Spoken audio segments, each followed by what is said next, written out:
వీడియోలో photo side ఉంటుంది.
అధిక రోజులే చేయకూడలేదు. నెక్స్ట్ ఉండే మనం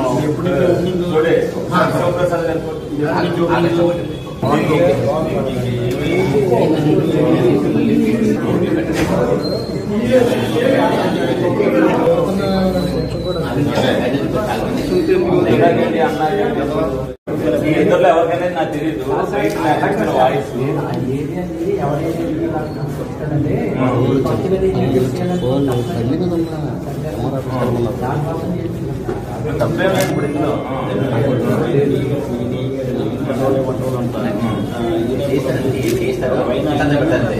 అది కూడా అభివృద్ధి చేసేది.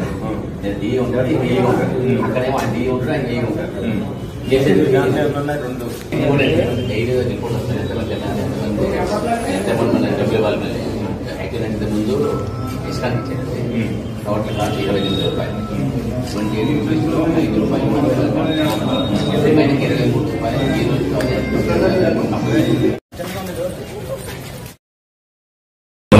మొన్న ఎలక్షన్లో తెలుగుదేశం పార్టీ ప్రజలందరికీ కూడా గతంలో ఉన్న అన్నా క్యాంటీన్లు మళ్ళీ పునరుద్ధరిస్తామని చెప్పి ఏదైతే చెప్పారో ఇది మరి తెలుగుదేశం పార్టీకి చాలా ప్రతిష్టాత్మకమైన ప్రాజెక్టు.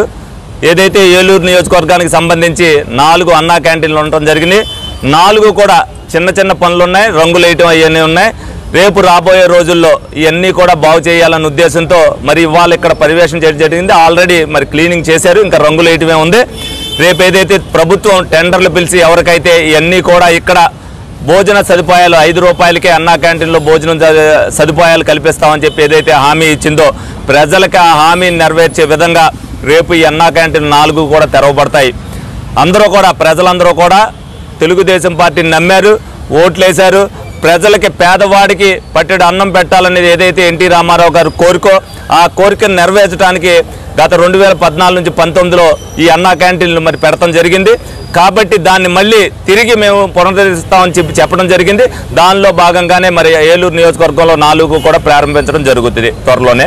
అలాగే ఏదైతే గత ప్రభుత్వంలో పడమర వీధి నుంచి వంగాయగూడెంకి కలిపే వంతెన్ని మరి 5 కోట్ల రూపాయలు శాంక్షన్ అయినప్పటికీ కూడా అవి మరి శనివారపేట కాజ్వే దగ్గర సరిపోవయ్యి ఏది ఏంటంటే అది కట్టుకోకుండా ఇది కట్టుకోకుండా ఆ నిధులు నిరుపయోగంగా ఉన్నిచ్చి అవి గాల్లో పెడతాం జరిగింది.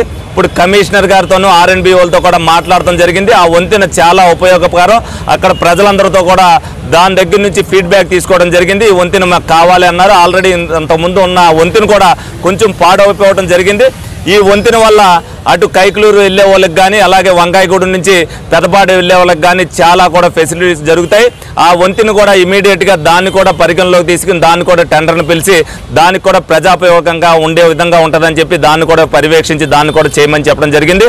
ఏదైతే మొన్న ఎలక్షన్లో హామీ ఇచ్చామో ప్రజలకు ఉపయోగపడే పనులే మేము చేస్తామని చెప్పి ప్రజలతో కూడా మమేకమయ్యి ప్రజల దగ్గర నుంచి కూడా వాళ్ళ ఫీడ్బ్యాక్ని కూడా తీసుకుని ఈ సదుపాయాలన్నీ కూడా కల్పించడం జరుగుతుంది. భవిష్యత్తులో కూడా ఈ కార్యక్రమాలు ఈ విధంగానే జరుగుతాయి.